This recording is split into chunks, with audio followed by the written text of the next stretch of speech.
I love a good pub. I love a good pub that's not too busy, where you're not getting crushed on the way to the bar, you're not getting an elbow in the ribs every time you try to order yourself a beer, you're not shouting to be heard at the bar staff and waving your money in the air like an idiot. I love a good pub with a great menu and that real honest-to-God pub food, those counter meals, whether it's a mixed grill or the traditional roast of the day smothered in gravy. Oh, I'm a big fan of that. Yeah, absolutely love those pubs. Pubs that don't have a massive pokies room or any pokies. Pubs that occasionally have live music, you know, and it's a guitarist with a couple of speakers just turning out all of your favourite acoustic classics. That's my ideal pub. I love that. And growing up, I got to experience a lot of pubs. Back in the day, my dad was a wine and spirits reviewer, journalist, and before the internet was even a thing, he used to create these pub guides, and it'd be like a reference book to pubs in a particular state of Australia. So as part of the research, we would occasionally tag along with him for a couple of weeks while we hit, you know, whether it's Queensland or Sydney, and he would go from pub to pub checking them out, and he'd review them with, you know, with symbols like pots of beer. If it was a one pot pub, it was pretty rough, pretty awful. Good chance of a blue, more likely. If it had a smile next to the pots, it was really friendly service. If it had a plate next to the pots, it served meals and, you know, pub grub and that kind of stuff. If it had if it had 3 pots, that was a ripper pub. That was a pub you did not want to miss. So I got to experience a lot of pubs growing up, and obviously I didn't get a beer at each of those pubs, but we looked forward to it as kids, my brother and I, because we would get a pot of lemonade or a pot of Coke or something, and, you know, get a kids meal, kids fish and chips or something. And it was great. It was just a fantastic journey from pub to pub. So I grew up loving pubs. And in my time, I've copped a couple of really rough, dirty, dingy, sticky, you know, those you walk in, you stick to the carpet kind of pubs, smelly, really rough pubs. But there was one pub in particular that I remember really clearly too. It was one of the worst pub experiences I've ever been.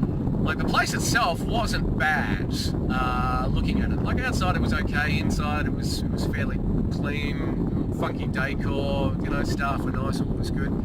But I was there for a good mate's 18th or 19th birthday party. And I'm not going to mention where this pub is, because obviously this was 18 to 20 years ago now, and you're really sincerely hoping that it's changed. And I don't want this mini review from 20 years ago to dissuade you from checking it out if you work out which pub I'm talking about. And I don't want them to sue me for libel or any kind of litigation whatsoever, so I won't say which pub it is. All I will say is that it's in my stomping ground, my home ground of Richmond in Victoria, Australia. So that's a lot of pubs, could be any pub. But we were there for a birthday, and before I went along, my dad said, "Oh, so where are you off to this afternoon?" I said, "I've got Jimmy's birthday, it's at this pub."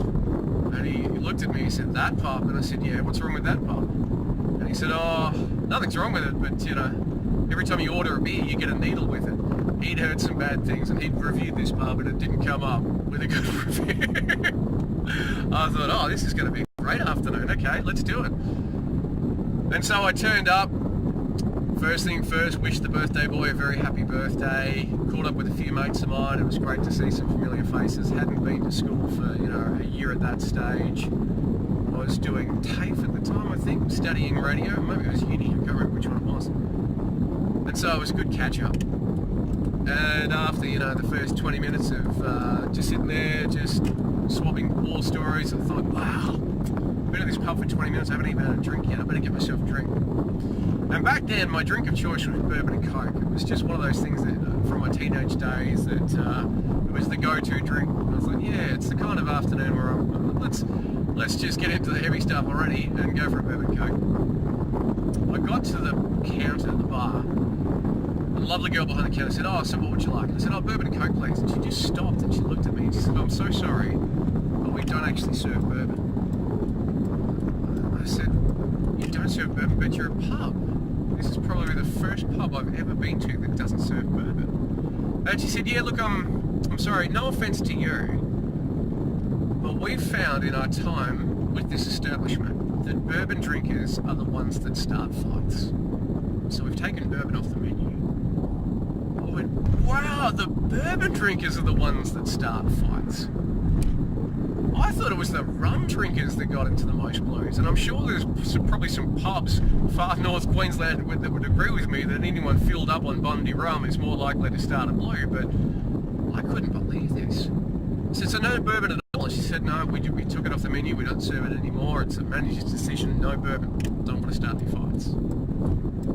Okay then, I'll just have a beer then. I'll have a VB please. And then again she stopped and she looked at me and I thought, oh God, now what? She said, oh, we don't actually serve VB, we've got a choice of 2 beers in our fridges currently. You can have either a goat beer, right, or, I can't believe this was actually a brew, but it is a legitimate brew, a piss beer. There was a beer back in the time, and I found some recent evidence on the internet that this did exist, and I didn't make it up in my drunken mind, called piss. You can have a goat beer, or you can have a piss beer. I said, I'll have a goat, thanks. Stuck to a couple of goats. Just the name alone, look, could have been the world's greatest beer.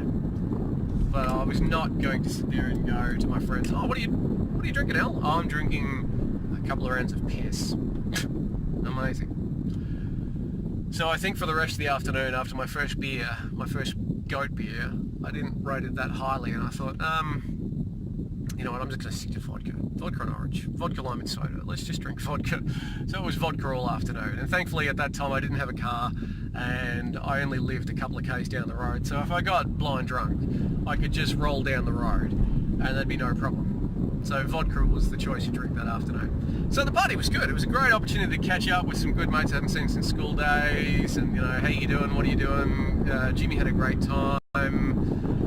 Yeah, it was a good afternoon, but I just could not believe this pub served no bourbon whatsoever and only had a choice of 2 beers that I'd never heard of in my entire life. And then fast forward to, I'm going to say a year or 2 later, I just kicked off my radio career. Very first radio job was at a ripper little station called 3HA 981, still there, great station. You know, I was so excited, jumped on a train, 3.5 hours drive away from where I was living, but it was exciting because it was my very first radio job. And after a few months of finally getting a tiny little shitty flat for $70 a week, seriously, it was so cheap, I got really comfortable there and really ingrained, and one day I thought, oh, I don't want to cook.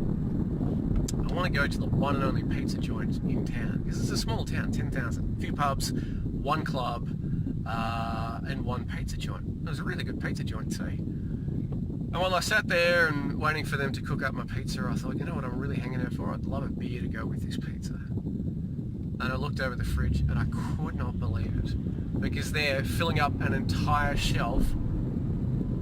Piss beer. Piss beer.